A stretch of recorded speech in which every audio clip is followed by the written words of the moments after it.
নমস্কার বন্ধুরা, আজ আমি আপনাদের চালের গুঁড়ো ছাড়া, চাল বাটাবাটির ঝামেলা ছাড়াই গুড় পিঠের একটা রেসিপি করে দেখাবো।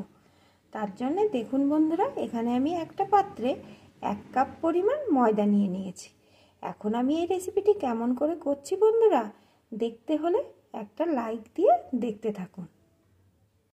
এই ময়দার ভিতরে দিয়ে দেবো আমি 1/2 কাপ পরিমাণ সুজি। 1 কাপ ময়দায় 1/2 কাপ সুজি দিয়ে দিলাম। দিয়ে দেব সামান্য একটু লবণ। এখন দিয়ে দেব পরিমাণ মতো খেজুর গুড়। শীতের দিনে পিঠে পুলিতে খেজুর গুড় না দিলে যেন টেস্টটাই ঠিকঠাক আসে না। খেজুর গুড়ের পরিমাণটা আপনারা যে যেমন মিষ্টি পছন্দ করেন সেই পরিমাণ দিয়ে দেবেন। এখন আমি এর ভিতরে অল্প অল্প করে দুধ দিয়ে দেব আর একটা ব্যাটার তৈরি করে নেব। দুধটা কিন্তু আমি আগে থাকতে জাল করে রেখেছিলাম, একটু উষ্ণ গরম থাকতে থাকতে দিয়ে দিতে হবে আর এইভাবে মেশাতে হবে। একসাথে সম্পূর্ণ দুধ দেওয়া যাবে না, তাহলে ব্যাটারের ঘনত্বটা হালকা হয়ে যেতে পারে। একটু একটু করে দেব আর এইভাবে মিশিয়ে একটা সুন্দর মসৃণ ব্যাটার তৈরি করে নেব। একটু একটু করে দুধ দিয়ে আমি একটা সুন্দর ব্যাটার তৈরি করে নিয়েছি। দেখুন বন্ধুরা, ব্যাটারের ঘনত্বটা কিন্তু এরকম পর্যায়ে এসছে। এখন এটাকে একটু রেস্টে রেখে দেব। 10 থেকে 15 মিনিট রেস্টে রাখলেই হবে। 15 মিনিট ব্যাটারটা রেস্টে রাখার পর আমি ফিরে এলাম বন্ধুরা। এখন আমি গুড় পিঠেগুলো তৈরি করে নেব। আর দেখুন বন্ধুরা, কালারটা কত সুন্দর এসছে। যেহেতু খেজুর গুড় দিয়ে তৈরি করেছি, এখন আমি ভাজার আগে এইভাবে 2-3 মিনিট ভালো করে ফেটিয়ে নেব, তাহলে পিঠেগুলো কিন্তু খুব সুন্দর হবে। যত এইভাবে ফেটানো হবে পিঠেগুলো কিন্তু ততটাই ফুলবে।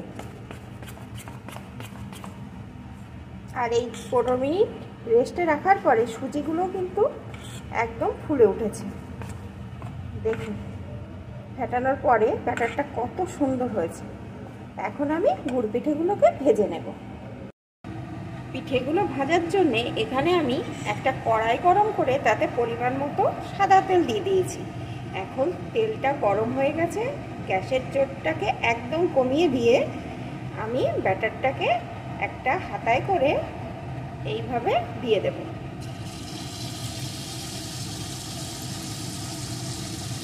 এরকম গোল হাতা করে দেবেন, তাহলে কিন্তু পিঠেগুলো একদম গোল গোল সাইজের হবে।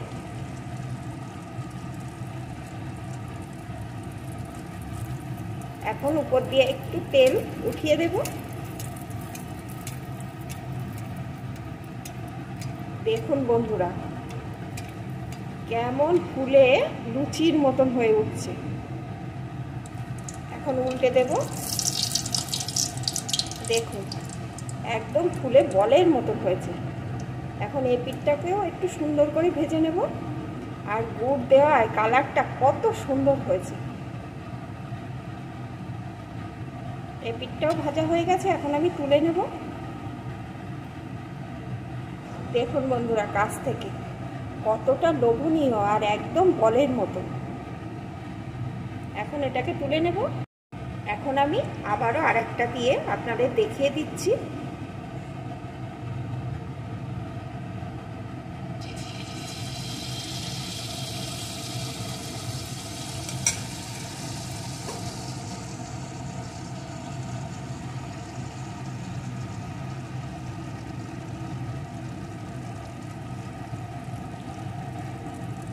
একটু তেল উপর দিয়ে উঠিয়ে দিতে হবে।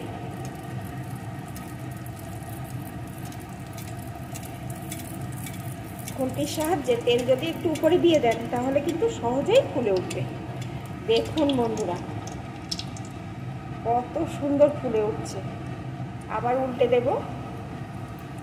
দেখুন একদম বলের মতন ফুলে উঠছে। আর খেতেও কিন্তু বন্ধুরা একদম তুলোর মতন নরম হবে।